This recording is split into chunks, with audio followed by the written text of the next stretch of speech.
தமிழகத்தின் தென்கோடியில் உள்ளது ராமநாதபுரம். ராமன் சீதையை மீட்க இவ்விடம் வந்தமையால் இப்பெயர் பெற்றது. பாண்டியன், சோழன் என பல்வேறு மன்னர்களின் ஆட்சியின் கீழ் இருந்த ராமநாதபுரம் சேதுபதி மன்னர்களின் ஆட்சியில் ஆங்கிலேயர்களால் கைப்பற்றப்பட்டது. இதை எதிர்த்து வீரபாண்டிய கட்டபொம்மன் கிஸ்தி, திரை, வரி, வட்டி என வீரவசனம் பேசிய இடம் இவ்வரண்மனைதான். வேலு நாச்சியார், மருது சகோதரர்கள் என முதல் இந்திய சுதந்திர போருக்கு வித்திட்ட இடம் இவ்விடம்தான். இத்தகைய ராமநாதபுரம் மேலும் சில சிறப்பம்சங்களை கொண்டது. பாண்டிய மன்னரால் 3300 ஆண்டுகளுக்கு முன்னர் கட்டப்பட்டது உத்ரவ சமங்கை கோவில்.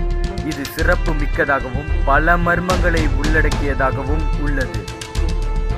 இறையன்பு மிக்க பல பக்தி பாடல்களை இயற்றிய தாயுமானவர் பல ஆண்டுகள் தவம் மேற்கொண்டு ஜீவ சமாதி எய்திய இடம் ராமநாதபுரம் தான்.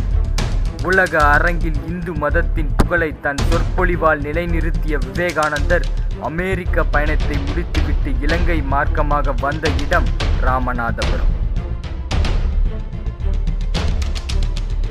விவேகானந்தரின் உலக புகழ்பெற்ற சிகாகோ பயணத்திற்கு உதவியதே ராமநாதபுரம் மன்னர் பாஸ்கர சேதுபதி தான். 2000 ஆண்டுகளுக்கு முன்னர் கட்டப்பட்ட கீழக்கரை ஜிம்மா பள்ளி இந்தியாவில் முதலில் கட்டப்பட்டது என்ற சிறப்பினையும், மேலும் உலகிலேயே 4வது பழமையான மசூதி என்ற பெருமையினையும் கொண்டது என்பது குறிப்பிடத்தக்கது. இஸ்லாமியர்களுக்கான சீரா புராணத்தை இயற்ற உமறு புலவருக்கு உதவிய வள்ளல் சீதக்காதி பிறந்த இடம் கீழக்கரைதான். இலங்கையுடன் கடல் வாணிபம் புரிய தனுஷ்கோடி சிறந்த துறைமுகமாக விளங்கியது. இங்குதான் வங்கக்கடலும் இந்திய பெருங்கடலும் கூடும் ஒரே இடம் எனும் புகழ் பெற்றது. இத்தகு தனுஷ்கோடி புயலால் அழிக்கப்பட்டது. ஆனால் அதன் புகழ் இன்றும் அழிக்கப்படவில்லை.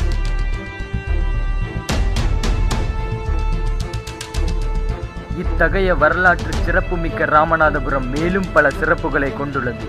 அவற்றினும் மேலாக கடற்போக்குவரத்து, ரயில் போக்குவரத்து, சாலை போக்குவரத்து என மூன்றும் ஒரே இடத்தில் சந்திக்கும் இடம் ராமநாதபுர பாம்பன் பாலம். இத்தகு பாலம் இந்தியாவிலே முதலில் கட்டப்பட்ட கடற்பாலம் என்ற சிறப்பினை உடையது.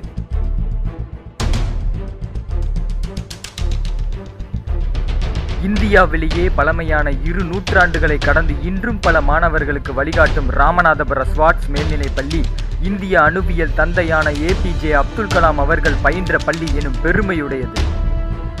மண்ணின் மாந்தர்கள் மறையலாம், மனதின் ஆன்மீகம் மறையலாம், விண்ணின் விண்மினிகள் கூட மறையலாம், மண்ணால் மூடி மறைக்கப்பட்டாலும் எங்கள் புகழ் மண்ணை விட்டு மறைந்திடுமா?